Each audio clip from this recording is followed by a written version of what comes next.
I silently walked away from my wife after uncovering her shocking affair. At that moment, I believed I would never see her again. But a year later, she tracked me down, desperately pleading for my forgiveness. What happened next would change everything you think you know about love, betrayal, and second chances. We had been together for over 3 years. To the outside world, we seemed like the perfect couple. I had a steady job that required occasional travel, while she had a flourishing career. We owned a beautiful apartment and shared dreams of a future together, a future that once felt certain. But despite all of this, something began to feel off. There were tiny hints, subtle changes. She started working late more often, frequently missing our weekend plans to attend endless business dinners. At first, I didn't think much of it. Her job was demanding and I was often away. We both had our responsibilities. But over time, I felt her slipping away. She grew emotionally distant, increasingly uninterested, and like a fool, I kept convincing myself that things would go back to normal. Little did I know, my world was about to collapse. The woman I thought I knew was hiding something far worse than I could have ever imagined. It started with something small, something I might have ignored if I hadn't already been feeling uneasy. One evening, I was helping her unload groceries from the car. As I reached for the bags in the back seat, something caught my eye, a glimpse of pink. It was a bra, one I recognized from her favorite store. My stomach twisted. I couldn't understand why it was under the seat, tucked away like that. She was always organized, especially when it came to her clothes. I tried to shake it off, but the uneasy feeling wouldn't leave me. I was in denial. I forced myself to believe it had simply been misplaced, but deep down, I knew something wasn't right. Over the next few days, the signs became undeniable. Her behavior changed. She started coming home late, always claiming she was stuck at work, yet I never saw any proof of that. Then there was her constant phone use. Text messages she would delete instantly after reading them. I never suspected her of cheating. I trusted her completely. But trust means nothing when someone is hiding the truth. Then came the moment I could no longer ignore. One evening, I planned a romantic dinner.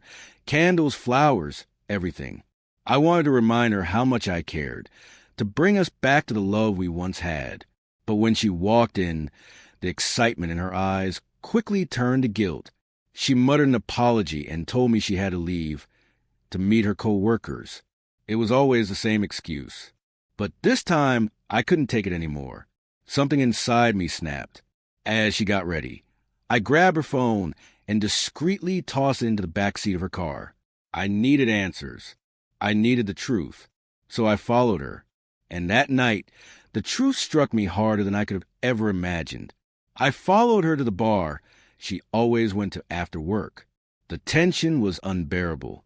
I sat in my car, watching her mingle with her co-workers, but my eyes never left her. Something felt wrong. Then it happened. She walked out of the bar with him, a man I didn't recognize. He was tall, well-dressed, and far too familiar with her for my comfort. They weren't just friends. As they strolled toward his car, they laughed. And then, without hesitation, they kissed. My heart sank. In that moment, my entire world shattered. I watched as they drove off together, and without thinking, I followed them. I couldn't stop myself. They went straight to a hotel, parked, and walked inside hand in hand. Everything I thought I knew, everything I believed about our marriage, was destroyed in those few minutes. My mind was racing. I felt numb, as if my body was on autopilot, barely holding itself together. I couldn't comprehend what was happening. How could she do this to me? We had built a life together, shared everything, and now all of it felt meaningless. My stomach twisted, paralyzed by anger and disbelief. I was no longer the man who had trusted her. I was a broken man who had been living a lie. I couldn't stay. The fury, the betrayal, it was too much. That night, I got into my car and just drove. I had no idea where I was going, but I needed to escape from her, from everything. I couldn't be in that house anymore. The air felt suffocating, as if every room was filled with lies. So I left. No argument. No confrontation. I didn't scream or shout. I simply packed my things, placed my wedding ring on the kitchen table, and walked out. It was the hardest thing I had ever done. Yet at the same time, it was a relief. I needed space. I needed to find a place where I could breathe again, where I could think clearly without the constant reminder of betrayal that had shattered my world. I found peace in the most unexpected place, a small trailer in the hills, far from the chaos, away from everyone and everything. It was exactly what I needed. The solitude gave me the space to process everything. I started running again, focusing on my health, on my mental well-being. I didn't realize it at the time, but that place became my sanctuary, my refuge for healing. I thought I was done with her. I thought I had left everything behind.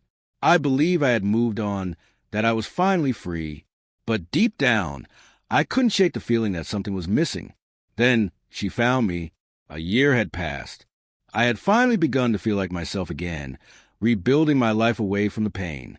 And then one day my phone buzzed. A message. Her name lit up the screen.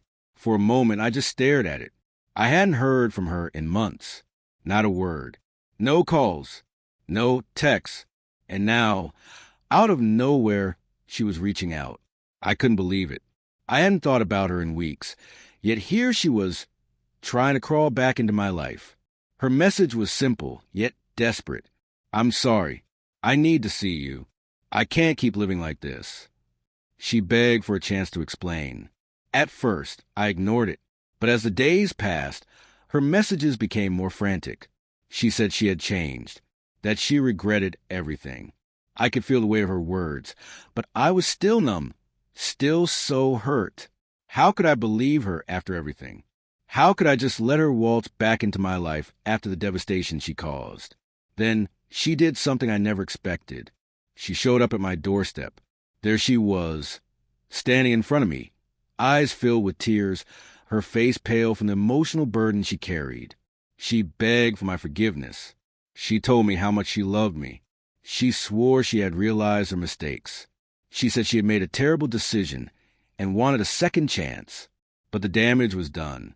The trust was shattered, beyond repair.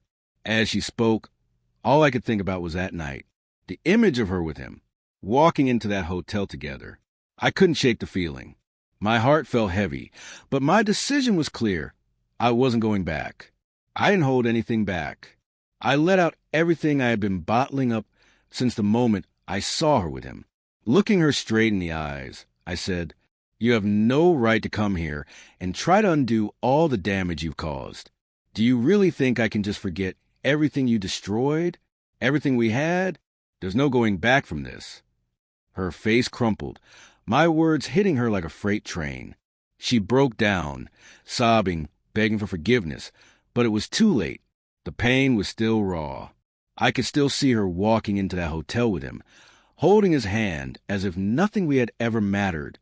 She was falling apart in front of me, but no amount of pleading could fix what had already been shattered. She kept saying how much she regretted it, how she wished she could turn back time and change everything. But how could I? How could I forgive her after seeing the truth with my own eyes? The reality was, I didn't trust her anymore. All I felt was anger. I never imagined I'd be in this situation. I never thought I'd have to choose between her and my own peace of mind. As she cried on my shoulder, I gently pushed her away. "No more," I said. "You don't get to break me like this and expect forgiveness. You already destroyed what we had, and I won't let you do it again." She kept trying, but I stood firm.